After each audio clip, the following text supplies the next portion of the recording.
dhegaystayaal sida aan hore halkan uga dhawaajiyey garabkayga bidix waxaa fadhiya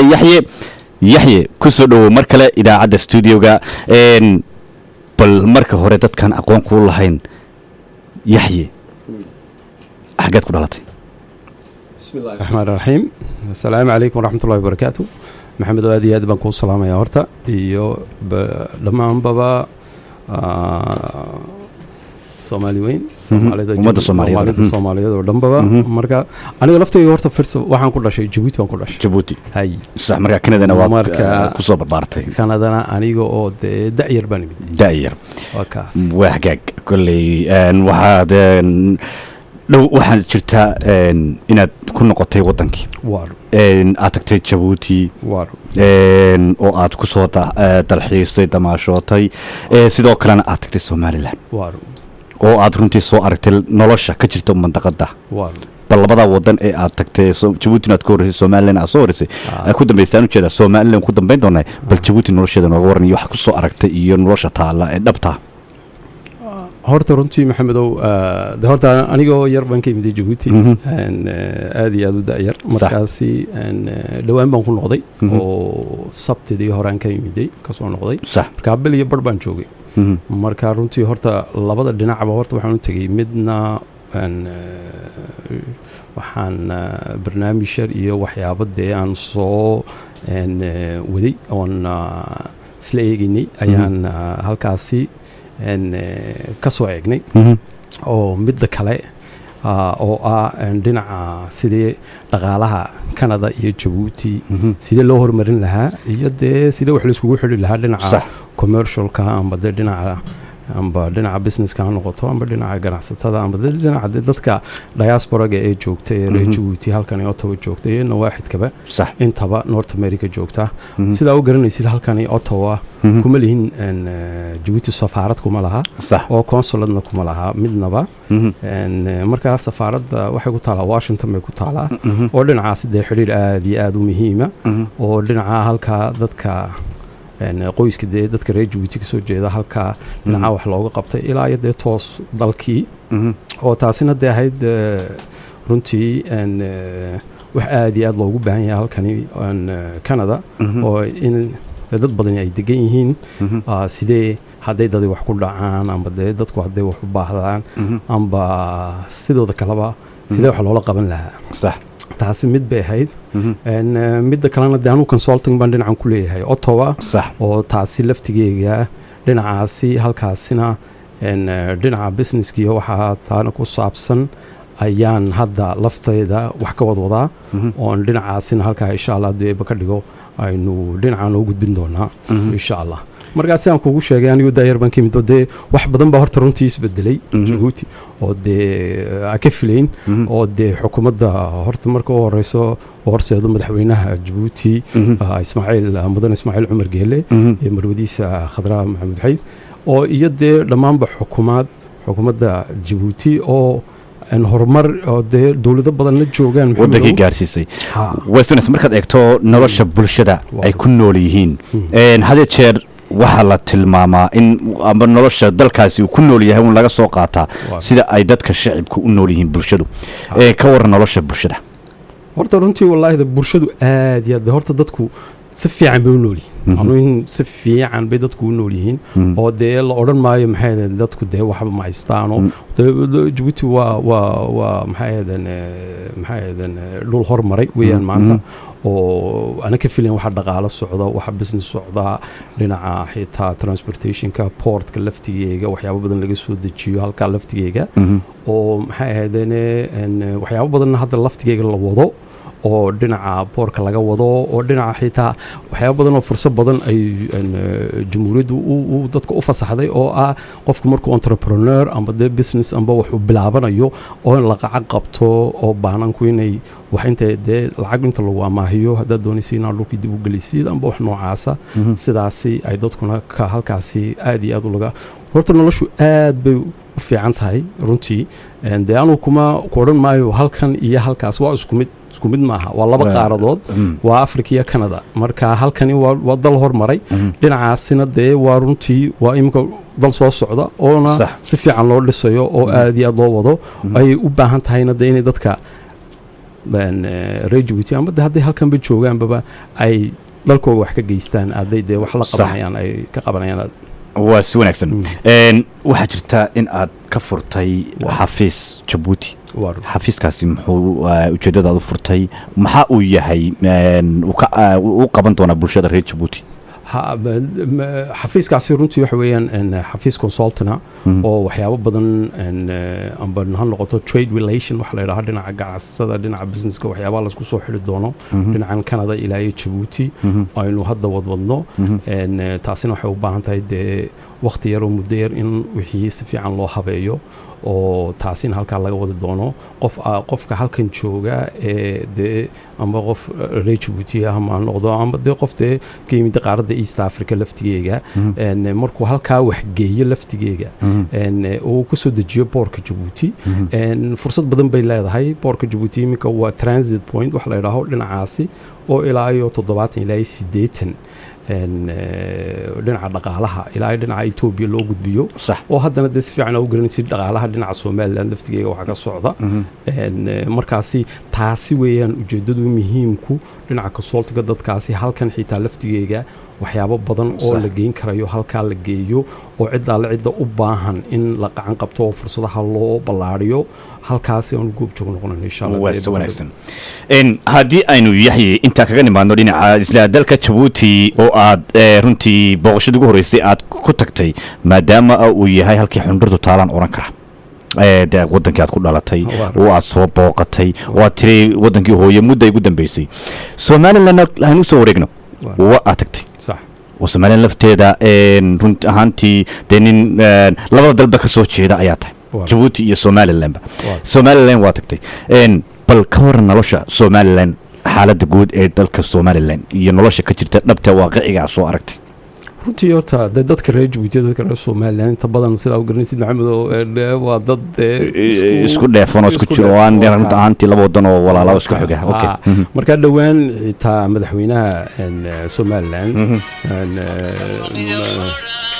madaxweynaha Somaliland Muuse Biixi waa joogtay markii uu Djibouti mid lafteeda ha waftiga qolada soo dhaweysay kamid ahayd waan daawaday waan joogo waftiga laftigeega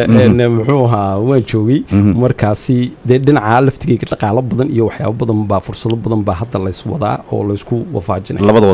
wadan exactly oo marka dhinaca Somaliland hadaan soo gudbo runtii horta Somaliland waa dhul aad iyo aad imika xitaa laftigeega development weyn uu ka socdo oo hadda maanta magaalada Hargeysa tagtid runtii dee waxa oran karaysa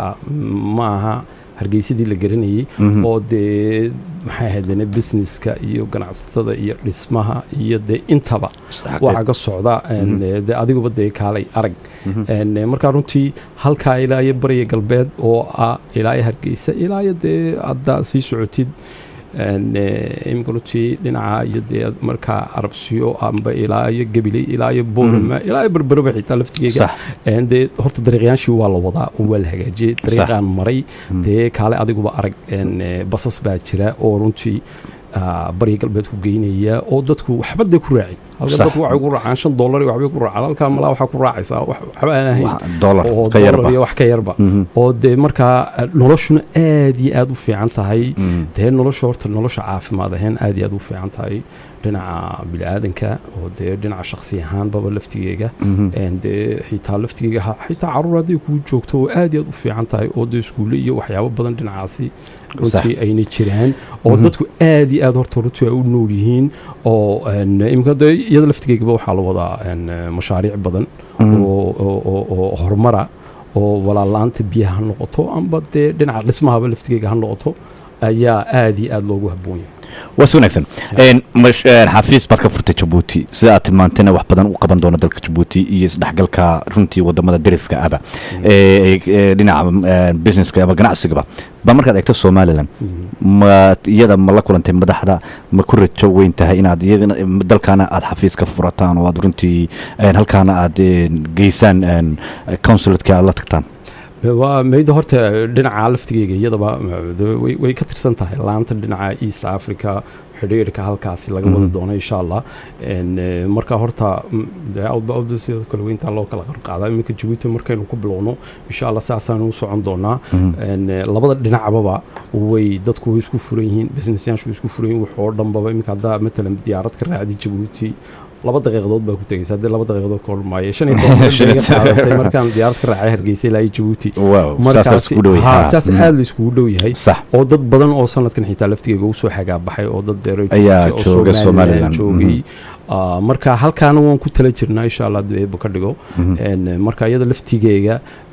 marka deemka wadiga arkaya Maxamed oo si fiican baad ugu la socotaa oo ka warqabtaa dhinaca wadiga maanta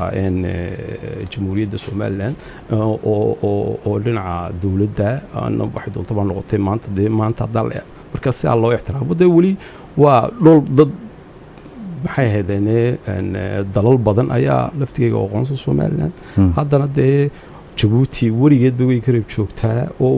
waa walaalo waa dad darisa waa dad isku dhex jira marka iyada laftigeega dhinacaasina insha Allah waan ka wada doonaa halka aan ka wadnaa insha Allah waa si wanaagsan su'aal baan ku weydiinay dhaxtaala Somaliland baan ku horeysinay haddaan ku raayaxyo Canada ka tagto in badan baa wadankii ku dambeysay ama mandaqadiiba يعني marka aad eegto aad qiyaasto hadii dhinaca nolosha bulshada tahay amba dhaqan dhaqaale amba run ahaantii dalka guud aad soo martay gobollo fara badan iyo deegaamo fara badan oo aad aragtay hal haddaan ku weydiiyo ama su'aal kaliya taa wax ku cajab geliya oo aad tiraahdo wallahi dadkani Canada oo bay kaga horeeyaanba mid naga sheegi kartaa mid naga sheegi karaa waxa weeyaan waa aaminka marka waxa aamin halkaas sidaan ku leeyahay amba Djibouti noqdo amba Somaliland noqdo malka inta baa noqdo halkaas aamin yani dadkii baa is aaminaya dadkii baa is aaminaya sax marka dhinaca bulshada ahaan dadku horta walaaltinimadu waa mid weeyaan runtii 4 habeenimo 3 habeenimo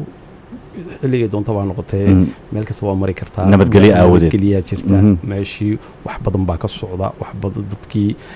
maanta laftigeega dadka halkan jooga way jecel yihiin dhulkooda ku noqdaan dadkooda wax u qabtaan wayna u qaban doonaan intii maanta halka joogtana dhulkii bay hayaan way dhisayaan way wadaan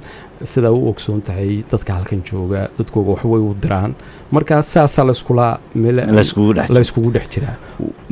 waa si wanaagsan yaxyow su-aasheeda ugu dambaysa waxaan jecelahay inaan ku weydiiyo